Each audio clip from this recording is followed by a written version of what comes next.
Why are you here tonight? Now the answer may seem obvious after I state it, but sometimes it's one of the most overlooked aspects of our life. And that aspect is our mind. Our mind brings us everything in our life.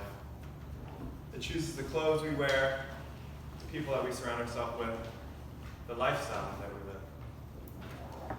Now, if you know the basic structure of the mind, you can get in pretty far down the rabbit hole. But there's two main parts. You have the conscious mind and you have the subconscious mind. Now, the conscious mind, to give a basic summary, is they make the rational decision choices. It's what you really are computing within your head. It's kind of more of a data-driven. The subconscious is based on emotion and based on habits. So I want you to imagine an iceberg. When you look at an iceberg, you see the top above the waterline, and you're like, oh, that's probably all there is to it. That's what kind of controls the iceberg, and that's the whole life of the iceberg is pretty much what goes on top. But really what you're not seeing is when you look below the waterline and you see the huge, massive part of the iceberg.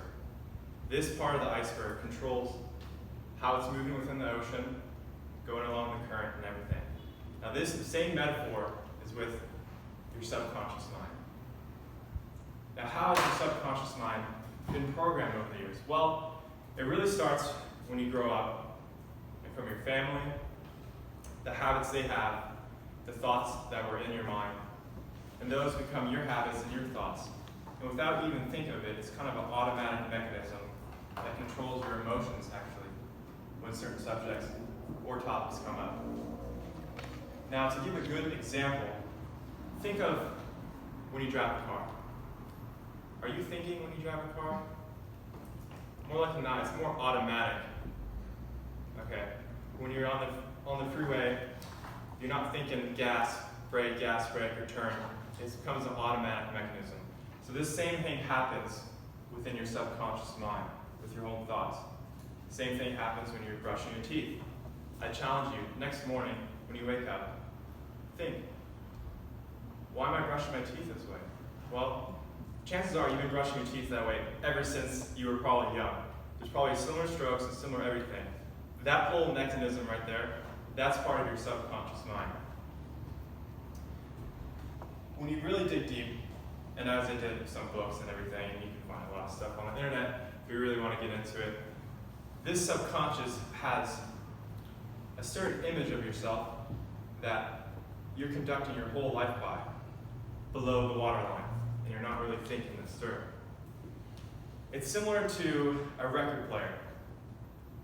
And these thoughts that you have, when you put the record player down, it hits a certain groove, and certain thought processes play, saying, oh, that's not me, I can't do that, and it goes on.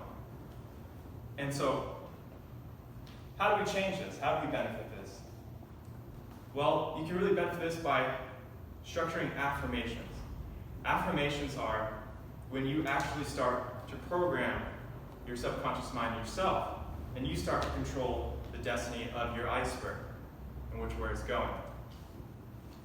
Now, affirmations, if you want to structure them properly, and I'll give you a sheet after this, you have to play the game with the subconscious mind. You have to play habit. They have to be said every single day.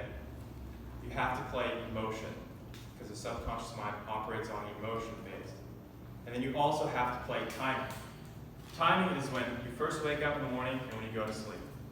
If you know anything about the brain, it goes in certain wavelengths throughout the day, and right before you go to sleep, you start going to lower brain waves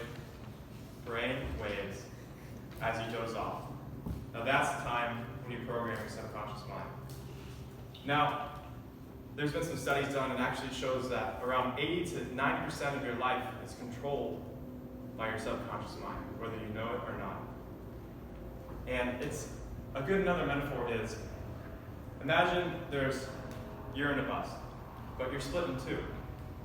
There's one person driving, and there's one person behind you, in the back. The person behind the back yells every once in a while, say, hey, turn, and then doze it off. The person driving is going by a certain blueprint that was programmed within it, a certain map to where they think they're going to their destination. And that map and that person driving is your subconscious mind. Now, how do we get the conscious mind to connect and tell the subconscious where to go? Through the affirmations.